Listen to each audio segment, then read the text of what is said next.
ইসলামপুর থানার চকজামা গ্রামে আগুনে ভস্মীভূত হলো একটি বাড়ি। জানা গেছে কাঠের উনুনে রান্না করতে গিয়ে অসাবধানতাবশত উনুন থেকে আগুন ছিটকে পাটকাঠির বেড়ায় আগুন লেগে যায়। সেখান থেকে আগুন ছড়িয়ে পড়ে ঘরে।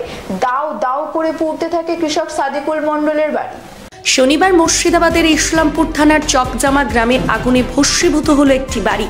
জানা গেছে কাঠের উনুনে রান্না করতে গিয়ে অসাবধানতাবশত উনুন থেকে আগুন ছিটকে পাটকাঠির বেড়ায় আগুন লেগে যায়। তারপর সেখান থেকে তাদের ঘরে আগুন লেগে যায় এবং দাও দাও করে পুড়তে থাকে গরিব চাষি সাদিকুল মণ্ডলের বাড়ি।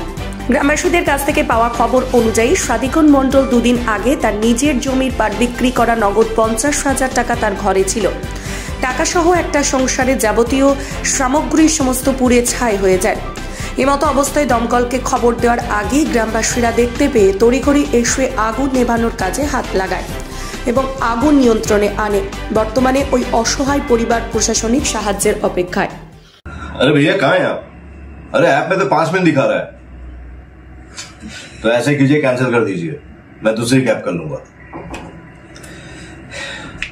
क्या बात कर रहे हैं आप? ऐप में तो 500 रुपए दिखा रहा है, आप एक्स्ट्रा क्यों मांग रहे हैं? क्या आप भी रोजाना ट्रेवल करने के लिए कैब बुक करते हैं? और क्या इसी तरह के एक्सपीरियंस का सामना करना पड़ता है आपको भी? तो आइए, अब इस एक्सपीरियंस को बेटर बनाने का टाइम आ गया है रेडी टू कैब के साथ। रेडी टू कैब से इंडिया का most trusted and fastest growing cab booking platform. Ready to cabs पर आपको कैब बुकिंग सर्विसेज ही नहीं बल्कि यहाँ पर आप local taxi, rickshaw, AC non AC taxi सब बुक कर सकते हैं। और सबसे अच्छी बात तो यह है कि यहाँ पर आप अपना फेयर खुद डिसाइड करते हैं, है ना ये अच्छी बात। अब लंबे इंतजार की जरूरत नहीं है, ना ही एक्स्ट्रा फेयर देने की जरूरत है, और अपने डेस्टिनेशन पर लेट पहुंचने की टेंशन भी खत्म। यहाँ पर सिर्फ बुकिंग ही नहीं, रेडी टू कैब्स के साथ आप एज ए करियर भी अपने आप को ग्रो कर सकते हैं, जहां पर इंडिया के बाकी के सारे प्लेटफॉर्म के कंपैरिजन में आप ज्यादा रेवेन्यू जनरेट कर सकते हैं। तो अब इंतजार कैसा? बनाओ अपने कैब बुकिंग एक्सपीरियंस को बेटर रेडी टू कैब्स के साथ। आप इस ऐप को डाउनलोड कर सकते हैं प्ले स्टोर से या फिर ऐप स्टोर से, या फिर स्क्रीन पर नीचे दिए गए नंबर पर कॉन्टैक्ट कीजिए। मिलते हैं। আর 50,000 টাকা ছিল ঘরে 50,000 টাকা একদম কেবল দিয়ে গেছিল।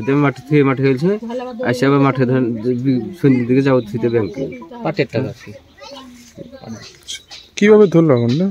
আগুনটা ধর রান্না করছিল, রান্না করতে যে মেয়েছের উপর হেঁটে গেছে এখান থেকে আগুনটা সেই সাথে ধরে গেছিল।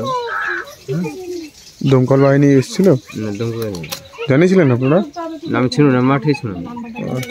এখানে বাড়ির যিনি মহিলা আছেন তিনি রান্না করছিলেন, আর বাড়ির যিনি পুরুষ তিনি ছিলেন না, আর খেতে কাজ করেন, মাঠে ছিলেন। তো এখানটায় রান্না করতে করতে পার্শ্বে যে টিউবওয়েল আছে, টিউবওয়েলে পানি আনতে গিয়ে আগুনটা লেগে যায়। পার্শ্বে বেড়া ছিল, বেড়া থেকে আগুন লেগে যায়। উপরে যে রোডের উপরে যে দুটো দোকান আছে, মন্ডল এন্টারপ্রাইজ এবং রনি হার্ডওয়ার, ওইখান থেকে দোকানে মানুষ বসছিল, ওইখান থেকে আগুনটা লক্ষ্য করে। পরবর্তী দোকান থেকে সঙ্গে সঙ্গে মানুষ আসে এবং চলন্ত মানুষ রোডে যাতায়াত করছিল, তারা সমস্ত টোটোওয়ালারা, মোটরসাইকেল এবং পাড়া প্রতিবেশী যতজন সবাই এসে আগুনটা নিয়ে নেয়। দমকল বাহিনীকে সেই সময় ফোন করার মতন সুযোগ পাইনি, বা সময় কেউ করেনি, বা সময়ও পাইনি, মানে আগুন নেভাতেই সবাই ব্যস্ত ছিলাম আর কি। আগুনটা এই পাড়া প্রতিবেশী সবাই একসঙ্গে এসছে, চারিদিকে যে যেরকম পেয়েছে সহযোগিতা করেছে। জল ক্ষয়ক্ষতি অনেক কিছু হয়েছে। গত 2-3 দিন আগে এনার জমিতে চাষ করে পাটের যে পাট ছিল, পাট বিক্রি করেছে, কিছু টাকা পয়সা অনেক ছিল, শোনা যাচ্ছে প্রায় 45 থেকে 50,000 টাকা ছিল, দালালে দিয়ে গিয়েছিল। এখন পর্যন্ত সরিষা এখানে পড়ে আছে, রাইস যাকে বলে, গমের বস্তা ছিল অনেক, লেপ কাঁথা, একটা পরিবারের যত যাবতীয় জিনিসপত্র সমস্ত মানে